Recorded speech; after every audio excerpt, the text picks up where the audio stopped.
Hey, welcome back to Podcast and Chill. I'm Leo. And I'm Gwen. How's your English learning going lately? Be honest. Still telling yourself that watching YouTube with subtitles counts as practice. Very specific, Leo. Personal experience? Guilty. I used to binge shows and think I was fluent until someone asked, "How's your day?" And I froze. Oh, I've been there. I practiced ordering coffee all week, then panicked and asked for water. Ha. I remember how scary it felt. I knew the words, but my mouth was like, nope. It's frustrating, right? Your brain is full, but all that comes out is, yes. Exactly. So if you've ever frozen in a conversation or avoided speaking, you're not alone. Which brings us to today's topic, something that makes almost every English learner panic. That's right. Confidence. You know, that thing we all want, but don't really know how to get. Especially when speaking English. One awkward pause, and suddenly you're panicking over every word like it's a math test. Relatable, but hey, we've got you. Because here's the truth, confidence is not something you're born with, it's something you train. Like learning to make perfect pancakes. It takes time, patience, and a few burnt ones. In this episode, we'll break down what confidence really looks like, what habits might be holding you back, and how to build it, step by step. And most importantly, we'll give you 7 easy ways to become more confident when speaking English and in conversations. We're not just throwing fancy ideas at you. You'll hear practical steps, honest stories, and a free PDF you can grab to practice on your own. Plus, if any words confuse you, don't worry. We'll explain all the useful vocab at the end of the episode. So let's get into it.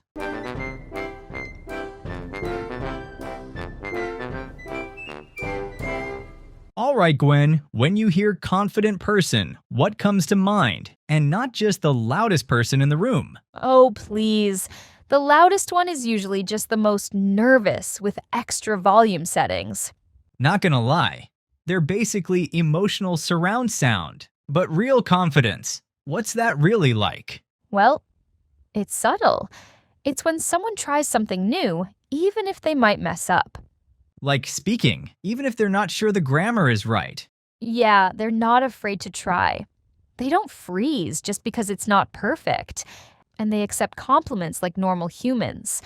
Unlike me, if someone says, "Your English is great," I go, "Haha, no, I suck." Leo, you don't have to wrestle every kind word. You deserve it. Okay, thanks. That felt weird, but kinda nice. See? Growth. But hey, confident people just say, thanks, like a normal person who knows how to accept a win. They're decisive, too. You know, not that, I don't know, maybe energy. Oh yeah, the verbal shrug. Not very confident, huh? They also speak in their own way. No need to copy others or talk like a robot. Thank goodness. Nobody wants to sound like, according to recent research, chill, you're just ordering fries. Right? Confidence isn't about always sounding smart. It's about being real, being yourself. And confidence isn't about always winning. It's staying positive when things are hard. They flip "I can't" into "let's try." Ha, I've been there. Said world 5 times in a row once and ended up inventing a new language. Did you nail it? Of course not. Did I panic? Also yes, but less than usual. Progress. You didn't run away, and that counts. But confidence isn't just about speaking up. Sometimes the most confident thing you can do is stay quiet and really listen. Man, remind me of this shy guy in my English class years ago. His pronunciation was not really good. His grammar, all over the place. And One day he just read an entire essay in front of the class. He was shaking. But when he finished, everyone cheered like crazy. I swear I thought he was about to cry from happiness. oh, so people were really proud of him because he finally did something brave, right? Yeah, I think trying in front of others takes more guts than we think. And when people see that, they don't judge, they support. Get this, 6 months later, his English had improved faster than anyone else's. because he dared to try, not fluency, just bravery. And you know what happens when you start taking those little risks? Suddenly you're speaking more, learning faster, It's like finding a secret trick to learn faster. and people start to feel your energy too. Confident people give off this safe, warm vibe that makes others want to connect. True, unless you're too confident. Don't be like my friend Tom. He always says, actually, in America, they say, like he invented America. That's funny, Leo. But when you get it right, it builds better relationships and honestly makes life more fun. Fun like when you understand jokes in English for the first time. Best feeling ever. And pride. Don't forget that. Confidence makes you proud of trying, even when you mess up. That's when opportunities start finding you, because you finally stopped hiding. Ha!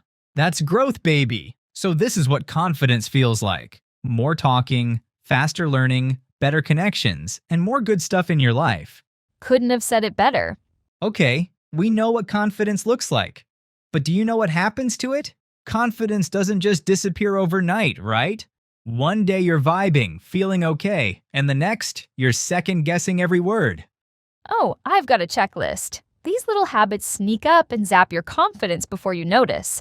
Hit me with it. Let's call out these bad habits. First up, caring way too much about what others think. It's like carrying a backpack full of rocks, heavy and useless. Oof, guilty. What if they laugh? What if I say coffee as cuff-fee? That kind of worry blocks your voice. Yeah. You say something, then immediately wonder, did I sound dumb? Meanwhile, no one even blinked. Most people are way too busy worrying about themselves to judge your every word. And yet, we still feel nervous, even when there's no real danger. Next one, it's sneaky but real. Feeling nervous before you speak. Your shoulders tense up, dry mouth, heart beating fast. God, the worst thing is when your body is stressed, your brain shuts down. Like, I'm not helping you today. It happens, but the more you avoid speaking, the harder it gets next time. No kidding. I remember this one time in college. I had to introduce myself in a group, just one sentence. But my palms were sweating like crazy, and all I said was, "Hi, I'm Leo, and I like pizza." At least you were honest. Sure, after that, I avoided speaking for weeks. I was so scared I'd mess up again. That's the trap. Avoiding doesn't make the fear go away. It just feeds it. And when that fear builds up, it starts to change how we act without us even realizing. Like, ever catch yourself avoiding eye contact? Ooh, yeah, looking at the floor, the ceiling, anywhere but the person I'm talking to. And the problem is, even if you're saying something smart, avoiding eye contact sends a message like, I don't trust my own words. I had this friend, super smart, flawless English. But every time she spoke, she stared at her notebook. People thought she was unsure, though she clearly knew what she was saying. Confidence isn't just what you say, it's how you carry it. And then there's the whispering. Whisper mode on. It's like, I'm here, but my voice isn't. Yeah, it's as if your words might explode. No one can hear you, even if your sentence is perfect. I used to do that. I'd mumble and hope no one noticed. Spoiler, they noticed. Hey, don't beat yourself up. Everyone's been there. We all mess up, especially when we're nervous. Another habit that sneaks in? Dwelling on old mistakes. Oh no, don't expose me like that. I mean it. Replaying old fails in your head like a broken TikTok loop. Ugh, I said he go instead of he goes last week. Hey, remember when I mixed up past and present tense that one time? Oh God, yes, you couldn't let it go. Every time you spoke after that, you'd be like, sorry if I make a mistake, before you even made one. Ah, yes, good times.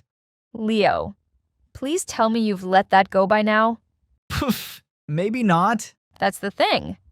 Nobody remembers it like you do. You keep it on replay in your head, but most people forget it 5 seconds later. Yeah, I know. Everyone makes mistakes. Confident people let go of the past. They don't drag it around like luggage at the airport. You really carried that suitcase for years? Don't worry, I'm trying my best to forget it. Got any more confidence crushers hiding in your pocket? Well, last one. Being unsure all the time. I know that one. That constant, maybe, I think, energy just drains your confidence. That's right. It shows you don't believe your own words. Even when you're right, if you sound unsure, people will believe you're wrong. You know, it sounds like a lot. All of these bad habits. Now calm down. No need to panic, these things can get better. They're just habits, and habits can change. Ooh, practical times, everybody. I've got 7 simple ways to help you train your confidence, step by step. No perfection required. Okay, but we're talking real steps here, right? Not just believe in yourself fluff? Real steps, actual results if you stick with them. So, get ready, soldier. Here we go, the heart of the episode. Gwen, kick us off. What's the first way to build confidence? First, start small. Don't wait until you can give a big speech. So, not waiting until I can quote some popular authors? Obviously. I'm talking about saying hi to the barista, ordering your coffee in English, Or sending a 5-second voice message to your friend saying, "Good morning," and hoping you didn't butcher the word morning. That's it. Confidence doesn't magically appear after doing scary things. It grows from tiny wins you collect over time. Like building a Lego tower. Start with 1 brick. Then boom! Next thing you know, you've got a castle. And even if the castle leans a little, hey, you built it. That's what matters. Okay, tip number 2. Change your mindset. Stop aiming for perfect English, aim for progress. Ooh, I like that. Perfection is boring anyway. I want to speak like a textbook robot. No, you don't. If yesterday you said 2 sentences, and today you say 3, that's a level up. We're all still learning, still figuring things out. We don't have to get it right immediately. You nailed it, Leo. That actually leads to the 3rd tip I wanted to share. Wait, don't tell me. I feel it coming. Is it self-love time? Close. Be your own cheerleader. Talk to yourself the way you'd talk to your best friend. Not like a bully. So instead of, "Ugh, I suck at English," try saying, "Hey, I tried today. I showed up." That matters.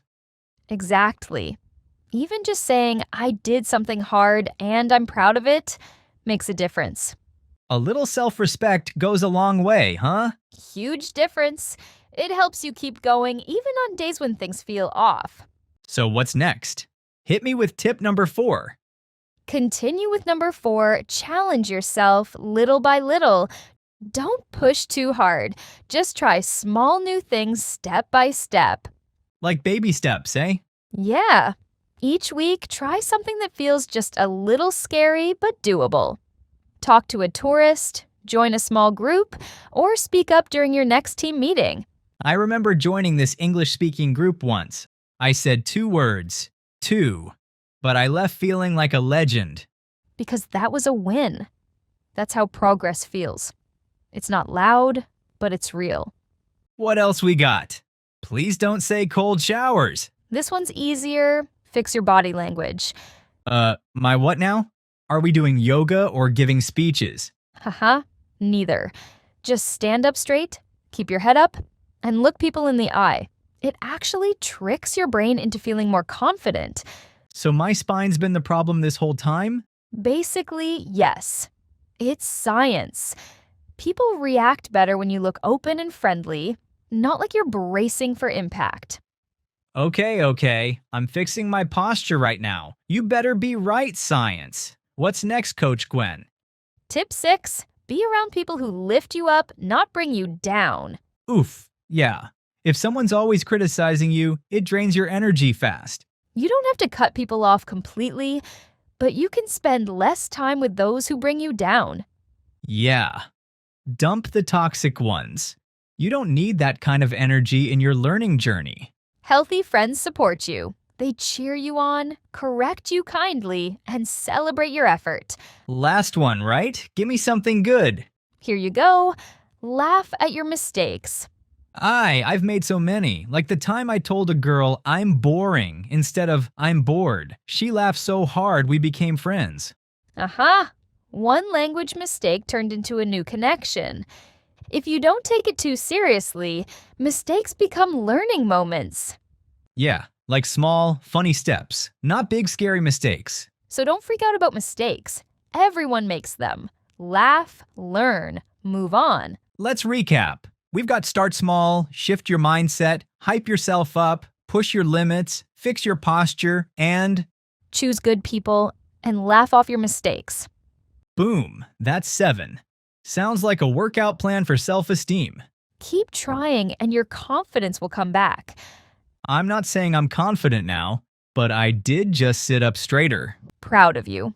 One spinal victory at a time.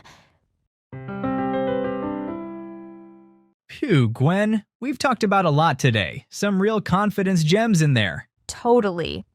And hopefully, our listeners are feeling a little more seen and a little more hopeful. You know what? I think this is a good time for a little vocab break. We did sneak in some tricky words earlier, eh? Of course, Leo. We've got to look out for our lovely listeners. Let's break it down together. First word, compliment. A compliment is a nice thing you say to someone to make them feel good. For example, your English is really improving. That's a compliment. Next up, decisive. If you're decisive, it means you can make decisions quickly and clearly. Example, she was decisive and chose the restaurant in 5 seconds. It's a great trait for confident speakers. Word number 3, dwelling. To dwell on something means to keep thinking or worrying about it, especially something bad. For example, I kept dwelling on my mistake in the meeting even though no one else noticed. Next word, self-respect.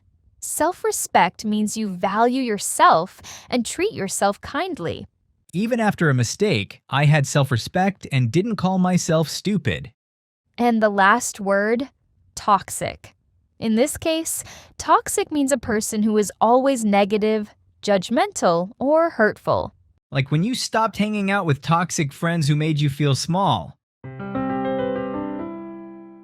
Whoa, Gwen, that was a ride. 7 tips, some embarrassing stories, and maybe slightly better posture. Look at you. Growth in real time. I'm proud. All right, let's bring it home. If there's one thing you take away from this episode, let it be this. Confidence isn't magic. It's practice. You don't wait for it. You build it like a sandwich, with courage, small actions, and maybe some cheese. So if you're feeling nervous today, that's totally okay. Just take one small step. Say hello, join a class. Tell yourself, I'm doing my best. Don't forget, we've got a free PDF with exercises to help you practice all the tips we gave today. We'd love to hear from you. Which of the tips are you going to try this week? Let us know in the comments. And what should we talk about next? More speaking tips? How to argue in English like a pro? Ooh, that last one's calling my name. Thanks for chilling with us today.